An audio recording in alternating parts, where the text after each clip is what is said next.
Hi students. So in today's class, we will learn what is a network layer. So the main functions of the network layer is it's a routing and the logical addressing. So the IP address has two place in network layer. So another main function of the network layer is it has store and forward packet switching and the services provided to transport layer and the internal design of network.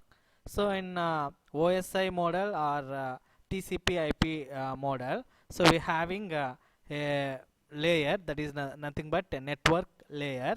So in TCP IP it is also called it as the internetwork layer or internet layer.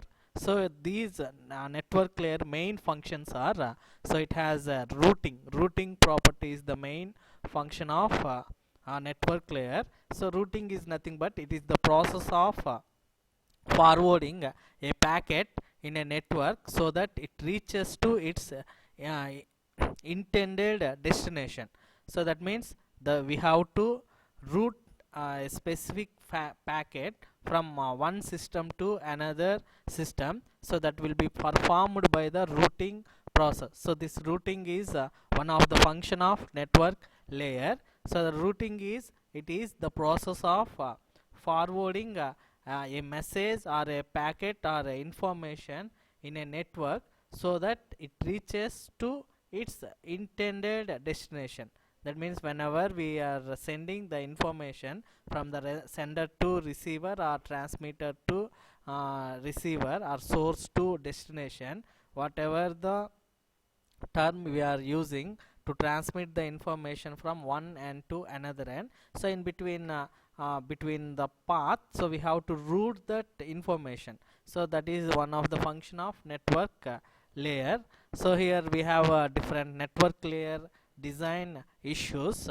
So those are nothing but store and forward packet switching and the services provided to the transport layer and the implementation of connectionless service and the implementation of connection oriented service and the comparison of virtual circuit and datagram subnet. So these are the some of the design issues. So whenever we meet these design issues, then we are successfully deliver the information from source to destination or transmitter to receiver or sender to receiver. So we have to fulfill these design issues one by one in to reach to maintain a perfect network layer and the transport layer. So in this first one is store and forward packet switching and services provided to the transport layer and the implementation of, so we have to implement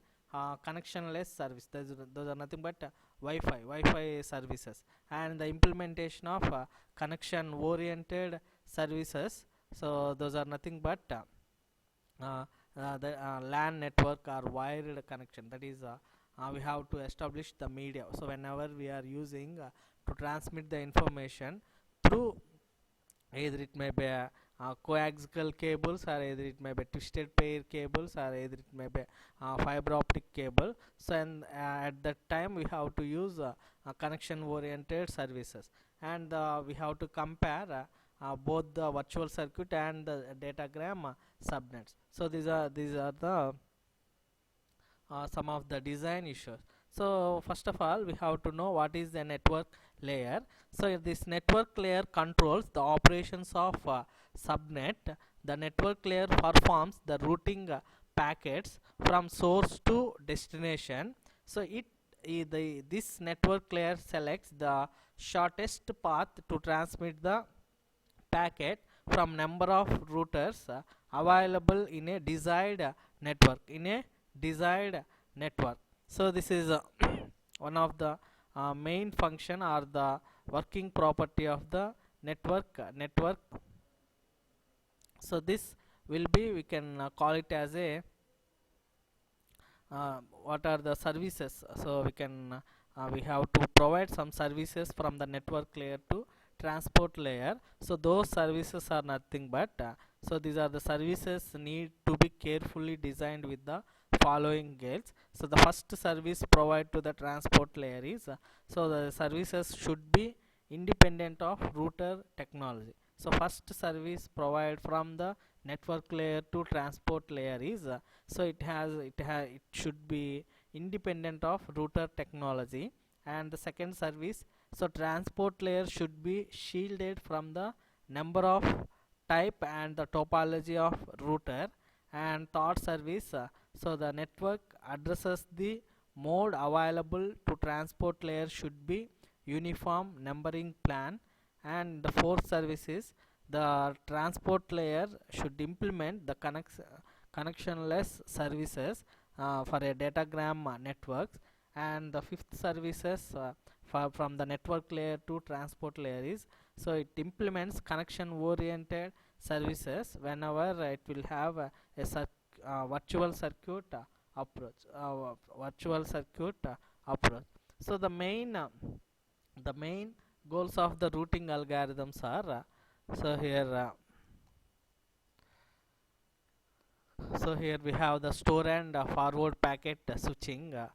Here the environment of the network layer. So here we have the H1.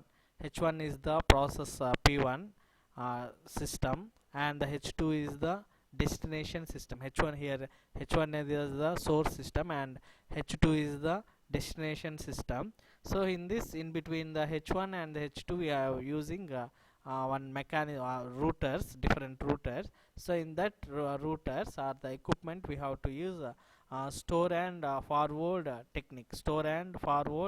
technique. So in this store and forward packet switching, so here the data will be divided into small parts or small packets, so that small packets are transmitted from node to node and processed and forward. That means here one packet will be carry any independent route of any route. So for example, here we are having the packet number 1 and the packet number 2. So the packet number 1 will take the path A to C, packet number 2 will take A to B. So whatever it may be, so at the end of router or end of the packet, so it will be one packet will be transmitted and the forwarded. So it should be processed and forward. So based on that, we can call it as store and forward switching. So it will be stored, the packet will be stored, so next packet will coming to the next position. So at that instant the packet will be stored and the forward. So if that packet will forward from one node to another node, then that router will store that packet at instant of time. So here this phenomena we can call it as store and forward switching. So here we have two type of connection types. One is the connectionless, that is datagram type, and the connection oriented virtual circuit mode. So in this store and forward mechanism, so we have main goals, that is for in this routing algorithm we have the main goals of routing algorithms. Those are nothing but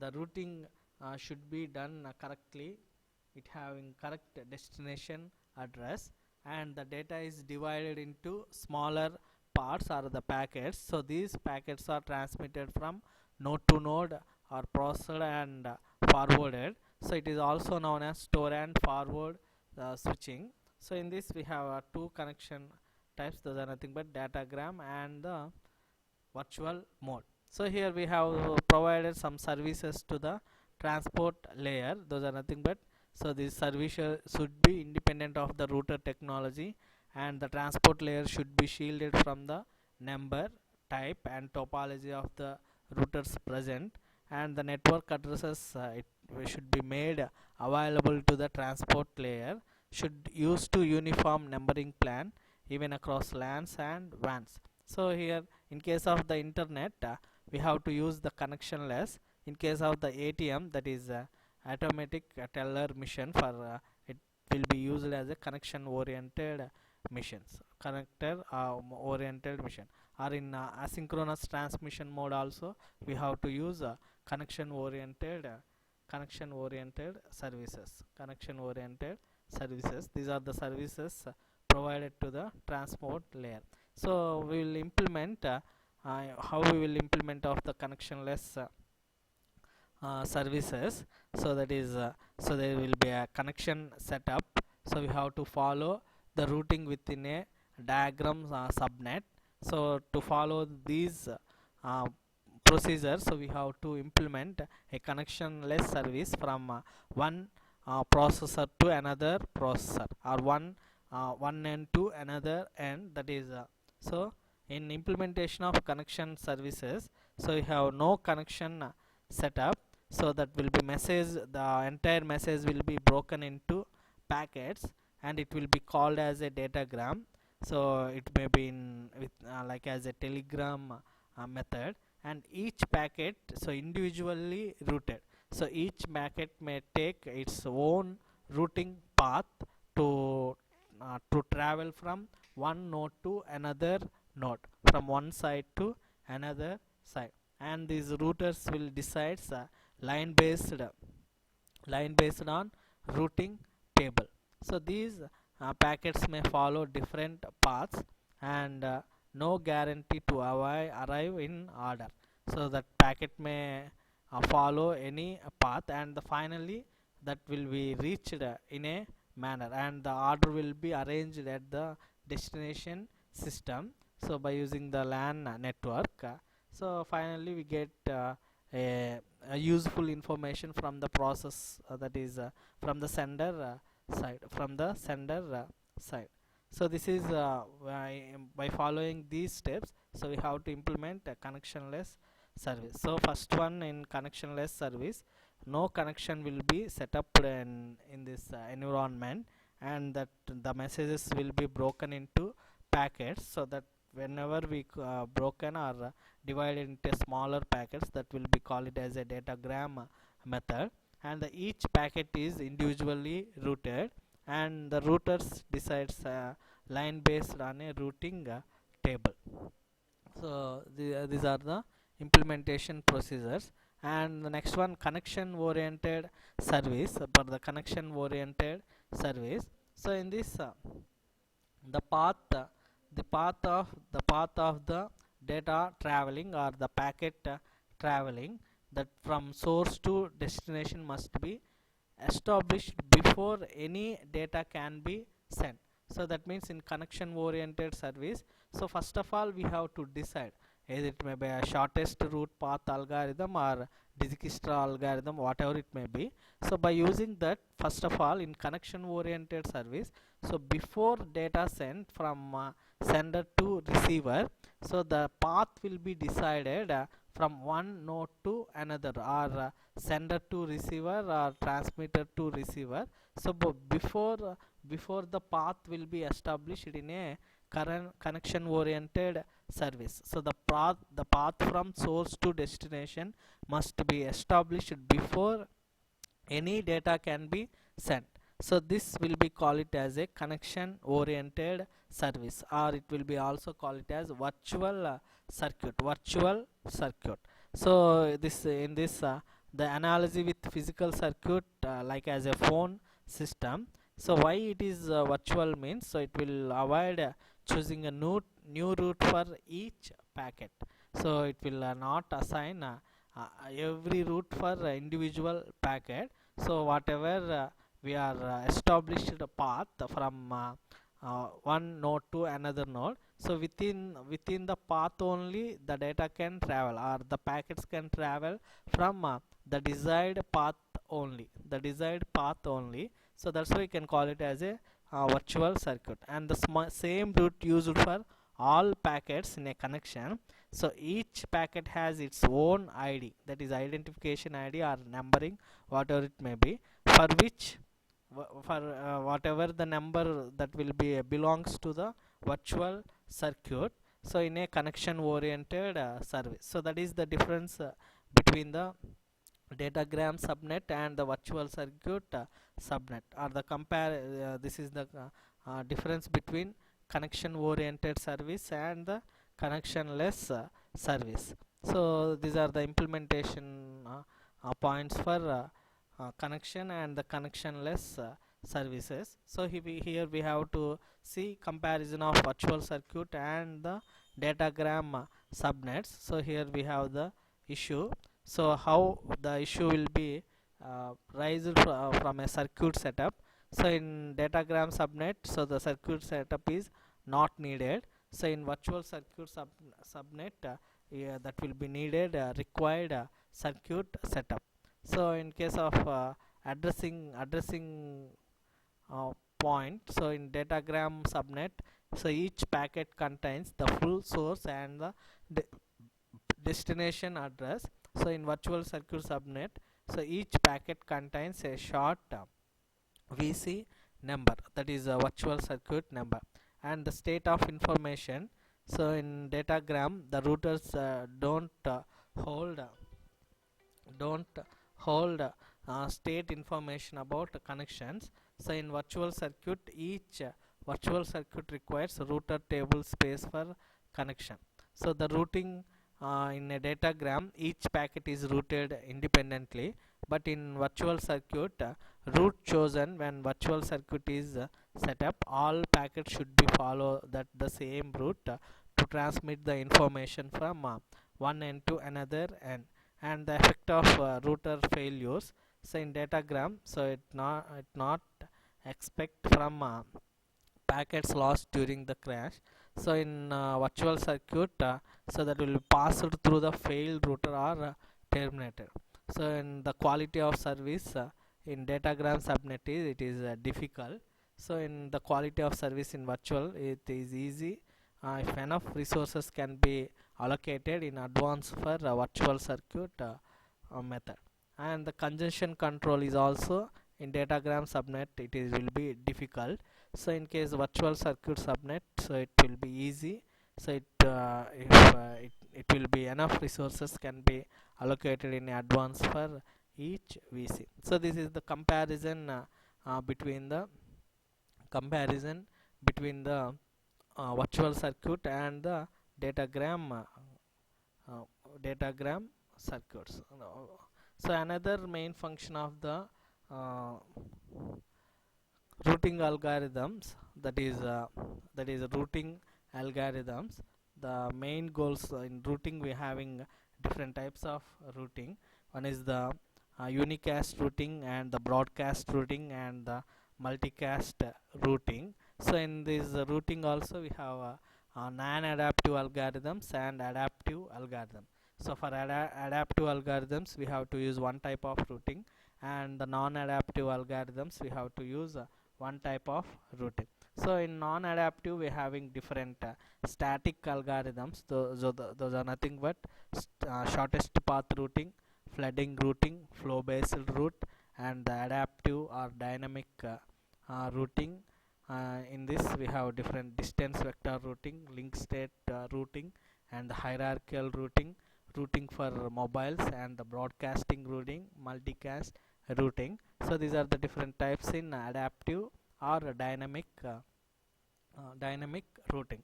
So non-adaptive is also called it as static routing, and the adaptive is also call it as dynamic routing.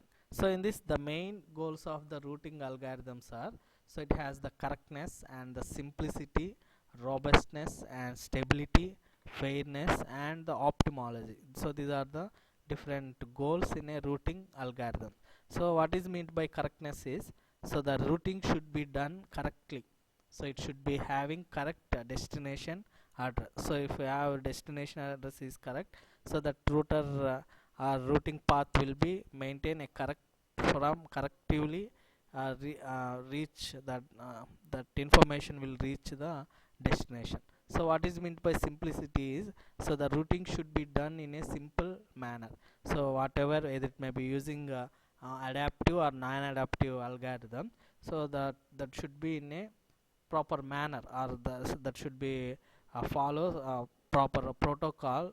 So then that process will be going smoother way from sender to receiver. And what is meaning of robustness is, so the ability to withstand the system over years or a long life. So if you are maintaining perfect or genuine information, so that will be that withstand with the system, so that will be prolonged to over a long life. So what is meant by stability means, so the routing algorithm should be stable under all circumstances. So it may be any problem or any uh, phenomena will be occurred while transmitting the information from one end to another end. So that routing algorithm should be stable manner, so that will gives the stability way, or the perfectness will be improved when we are maintaining the stability of the routing algorithm. So next, what is meant by fairness is, so in routing algorithm, so every node connected to the network should get a fair chance of transmitting their packets. So if the whatever the node we are using to transmit the information in the network layer, so that should get a fair chance of transmitting their packets. So what is mean next one, what is optimology means, the optimology in terms of minimizing mean packet delays and forwarding the packet from one node to its adjacent node. That is, it will improve the throughput and minimize the delays. So that is the optimology. So whenever we maintain uh, these goals or points, so we will maintain a perfect routing algorithm, or perfect routing algorithm. So in this we have to we will see one by one routing algorithm, what is the shortest path routing, and what is the flooding and the flow based routing, and the adaptive algorithms are distance vector routing algorithm, so and the link state routing. So before going to different types of routing, so we have to know what is a unicast routing. So most of the traffic on the internet, or it will be known as unicast data or unicast traffic, so is sent with specified destination. So the routing unicast data over the internet is called unicast routing. It is the simplest form of routing because the destination is already known. So next one, what is the broadcast routing? The broadcast packets are not routed and forwarded by the routers on any network. So routers create broadcast domains, but it can be configured to forward broadcast in some special cases. Say broadcast message is destined to all network devices. So this is the meaning of unicast routing and the broadcast routing. So another one is multicast routing. So this multicast routing is a special case of broadcasting routing with significant difference and challenges. So in broadcast routing, packets are sent all nodes even if they do not want it. So but in multicast routing, the data is sent to only nodes which wants to receive the packets. So these are different types of multi-state or uni-state and the broadcasting routing. So these will be implemented so wherever it will be required in different algorithms, either it may be non-adaptive algorithms and the adaptive algorithm. So in next class we will see what is a non-adaptive and different types of adaptive algorithms. So the what are the different properties and the flooding and the distance vector routing and the link state routing and unicast. So this will be starting in next class. So please subscribe DBS Talks.